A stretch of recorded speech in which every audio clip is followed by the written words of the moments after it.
So what's your name? Darren Navarrette. And how old are you? 51. How many years have you been skateboarding? 41 years now. And what was it that first inspired you to start skateboarding? Well, there was just a blue skateboard that showed up in my driveway at my grandma's house. We got this dog barking. So there was a blue freeformer skateboard, 1970 something. It counts, but it doesn't count. It was just popped up my grandma's driveway. And did that start it? No, because then I kept moving into everything else, hula hoops, whatever was there. Big wheels, scooters, whatever was there. Soccer balls, baseballs, basketballs, cops and robbers, everything. So what started it then was the BMX bicycle, because that was what took me further. And then we saw the BMX track, and then someone was like, hey, there's a skateboard ramp down the street. A what? A half pike? Half pipe? What is this word? Half pipe, half pike?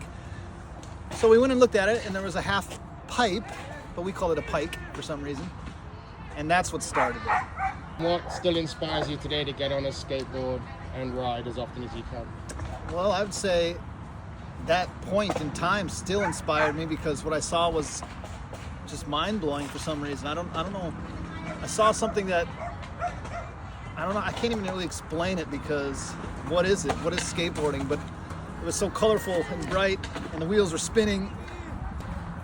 So what inspires me to keep going? That's a great question. I don't know. But that day seems to be what I keep trying to live over and over and over again. And what is it, do you think, that allows you to keep going after skating for 41 years? It's getting difficult. I mean, it's getting, I feel the regression, even though sometimes I think I'm skating better than I ever have in my life. But I still feel the regression. Maybe it's just funner now because it's not as serious. It's just, but I mean, I do a lot of stuff that would be considered silly to some.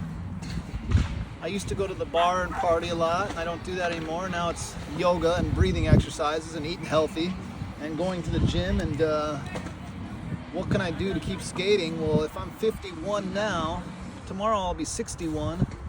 So what can I do in between? I don't know. Just do what I need to do. But I guess that's to everybody, whatever works for anybody. But for me, it's yoga. I like it.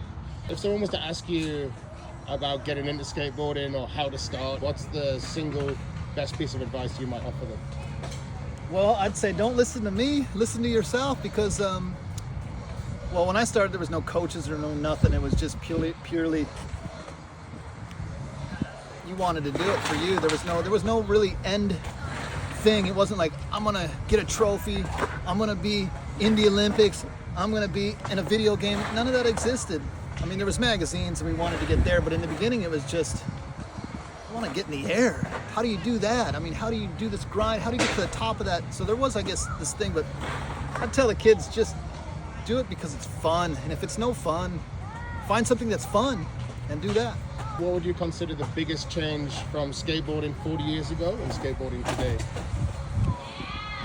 I don't know, man. I mean, for me, it's just, the change is from here to there, but I would say maybe there is no change, because these kids that are getting into it right now, maybe they see the exact same thing I saw, just this vibration of, I want to do that.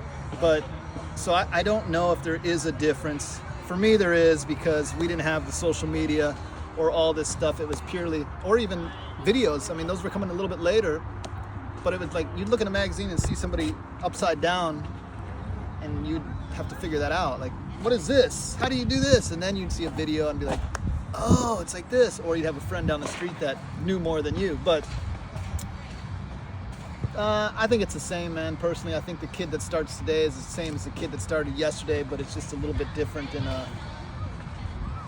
it's a tough question. I have no answer. Yeah. Is there like one particular memory or one particular moment that jumps out at you within those 41 years? Man, that's a real toughie. Well, yeah, because it's again, I keep finding, at least where I'm at right now, it's like I keep finding, well, one day I just woke up and I was 50 years old. I didn't expect that. I was 30 years old for 30 years, it felt like. And then all of a sudden, like, what happened? Oh shit, I was living in the present the whole time. So how can I say this was the most monumental? Because it just keeps always being almost monumental. I put a line in the sand. I got the cover of Thrasher. The wind blew it, gone.